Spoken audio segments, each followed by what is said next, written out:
End of the AmericanDream.com, Michael Snyder's website. Take a guess. Which might be the most medicated country in the world? I'll wait. What's up? You want me to ask my Magic 8 Ball if it's America?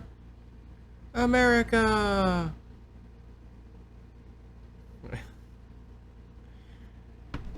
Magic 8 Ball, is America the most medicated country in the world? Outlook good. I'm gonna try to flip it. It may change on you. Oh, you can't see that anyway. It's kind of blurry. Outlook good. See, I don't even know why I'm messing with pendulums and dowsing rods. I should bring my Magic 8 Ball with me. That thing always gives me the answer that I need. Yeah, the most medicated country in the world. 46% of Americans have taken a pharmaceutical drug within the last 30 days. If it seems like about half the country is on drugs, well, that's because it actually is true. According to a new survey from the National Center for Health Statistics, almost half of all Americans have taken a pharmaceutical drug within the past 30 days, and that officially makes us the most medicated country in the world. What the? Don't stop hodling. Only a true crypto guy would have that as their ringtone, or any of Steven's songs or pieces of his songs. Anyways. And needless to say, those dealing these drugs are becoming exceedingly wealthy at our expense. Now, hold on. Marijuana is still a felony drug, marijuana. Or anything else that a person decides to put in their body. Unless it's FDA approved. Now, if it's FDA approved, opioids, oh, that's fine. Super addictive. Massive problem. They're saying it's even getting worse than like heroin. Opioid. Well, I'm sorry. Are these opioids being sold on the streets as, you know, like a drug from bad guys? No. You get it right from the doctor. The pharmaceutical agencies, companies are we understand people are finding it in ways they shouldn't get it, but we're doing the right thing. We've used the FDA. We're approved. We're allowed to sell to the pharmacies. How they're coming from pharmacies to the people on the streets, that's not our problem. You need to tighten up on the laws and the rules. But for us, yeah. Somebody's getting exceedingly wealthy and somebody else is getting exceedingly sick and addicted to these drugs. Do we really need that many drugs? I'll go ahead and answer that. You need that many drugs about as much as you need to give your kids 3 to 4 different flu shots, measles shots, chickenpox. Did they get their 3rd round of chickenpox? 3rd. I only had 1 when I was a kid. Well, there's 3 now. They keep you coming back for more. Your shots are all that they need when you're dying here on the floor. I know it's hard for you to believe. My wife's over here texting me.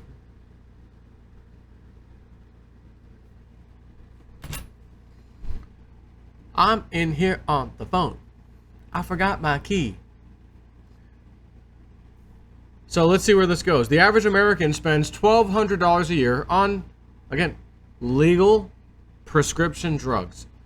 But of course, many Americans spend far more than that, and others spend nothing at all. In recent years, there has been a tremendous backlash against the big pharmaceutical corporations because many of them have become exceedingly greedy. As you will see below, prices have been raised on 650 different drugs this year alone. Once they get their claws into you, the pharmaceutical giants want to get every last penny out of you so that they possibly can. Let me give you an example. I don't even know why I was thinking about this earlier today, but I was thinking about it. I have no reason to think about this, but it came to my mind, and I just was thinking about it. Okay? how you're on drugs. Oh, you know, street drugs, not FDA approved drugs. And you got a problem, opioids. Oh, we've got a pharmaceutical for you, FDA approved, to help you get off of that. Oh, okay. You take it to help you get off the street drug. Now you're hooked on the pharmaceutical drug because it's even better, more powerful, whatever. You're now hooked on it. Oh, you're hooked on our drug, sir? Yeah, your drug was supposed to stop me from getting hooked on this other street drug. Now I'm hooked on your drug. And by the way, yours is way more expensive than what I was paying for the street drug. But that's beside the point. I'm hooked on your drug now. How do I get off of that? Oh, I'm glad you asked. We've got something for you. You do? Yeah, what? We have another drug, FDA approved, to help you get off our other drug. A little more expensive, or maybe not, whatever, doesn't matter, because they're making money hand over fist either way. And it's FDA approved. Signed, sealed, delivered. It's not illegal. You got a prescription? Of course you do. Now, if you don't have a prescription, now you could get in trouble for that. But you can get a prescription. Oh, I'm hooked on this, doctor, and I need help getting off it. Oh, okay, we'll prescribe you this. And then you're hooked on that, legally, and you need help getting off that with this other one. What if you decide, as an abuser of drugs, well, you know, I kind of like being high on this drug, and I've got a prescription. Like, I'm doing this legally now. I'm legally going to get high. Oh, yeah, I need more of that drug. It's not working. I still have cravings for my old drug. What was that old song? Was that Huey Lewis? I want a new drug. That one that won't make me sick. No. I need a new drug. I want a new drug. Lyrics. It was Huey Lewis. Oh, I want a new drug, one that won't make me sick, one that won't make me crash my car or make me feel feet thick. I want a new drug, one that won't hurt my head, one that won't make my mouth too dry or make my eyes too red. Huey Lewis in the news. I need a new drug to get me off the last one, and then I need a new drug to get me off the new drug, right? Huey, you got it. You can redo a whole album on that one.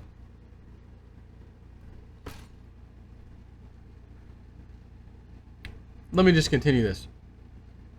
If it seems like about half the, well, I already know that, half the country's on drugs, it's true. Without a doubt, there are some pharmaceutical drugs that greatly help people. In fact, many people wouldn't be alive today without them. On the other hand, it has been estimated that Americans spend somewhere around $200 billion a year on drugs that they don't actually need. And this new survey from the National Center for Health Statistics discovered that 46% of all Americans have taken a prescription drug within the last 30 days. I am sorry, but there is no way that half the country needs to be hooked on drugs. And for senior citizens, that number is much higher. In fact, the survey found that a whopping 85% of Americans over the age of 60 are currently on at least one pharmaceutical drug.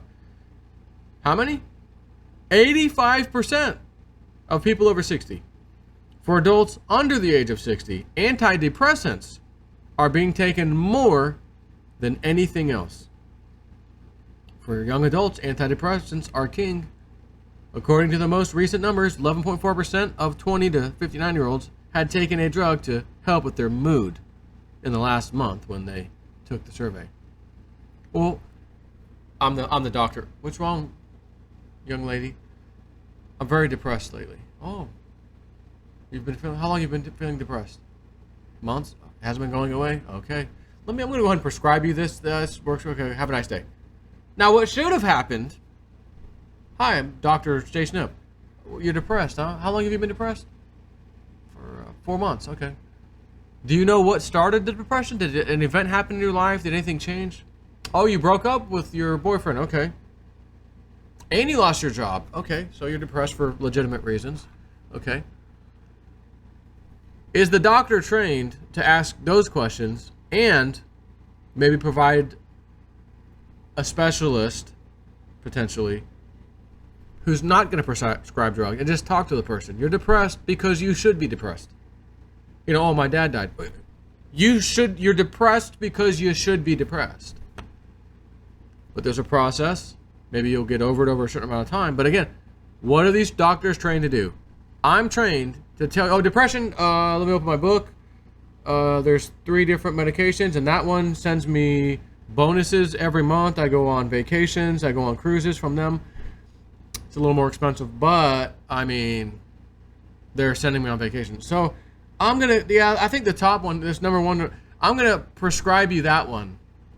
Yeah, it's good for if you're feeling down and out, you know, a little depressed. Yeah, this one's pretty good. Oh, okay, doc, thanks. Did doc tell them? Oh, you might get hooked on it too, by the way. You're not going to be hooked. You're going from being depressed to now being hooked on a drug.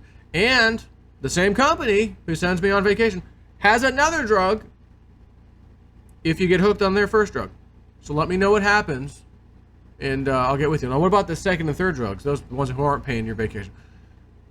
Yeah, they don't actually make you hooked on anything, but you know,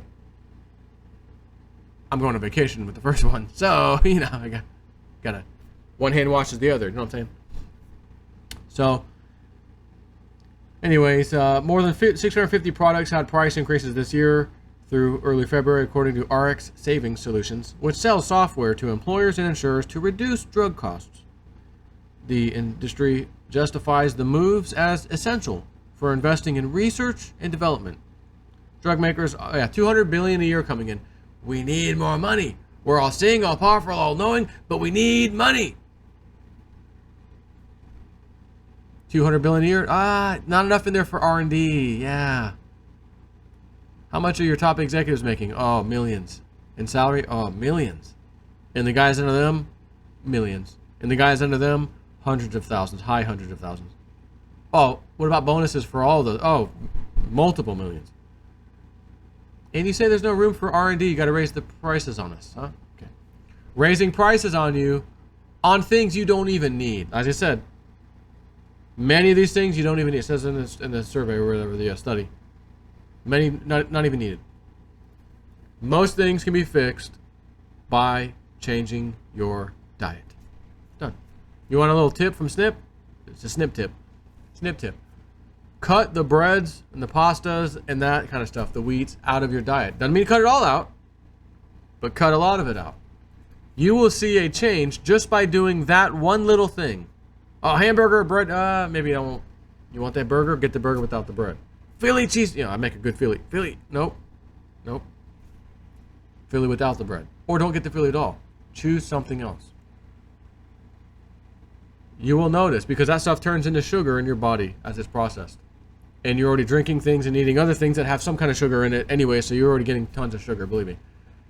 You can cut out certain things like that, and you will see, honestly, life-changing results. Just cut the bread out. If you really want to do it, cut the bread out. Anything with bread, stop. What about pasta?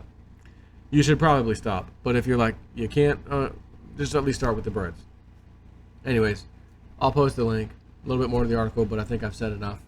Take care.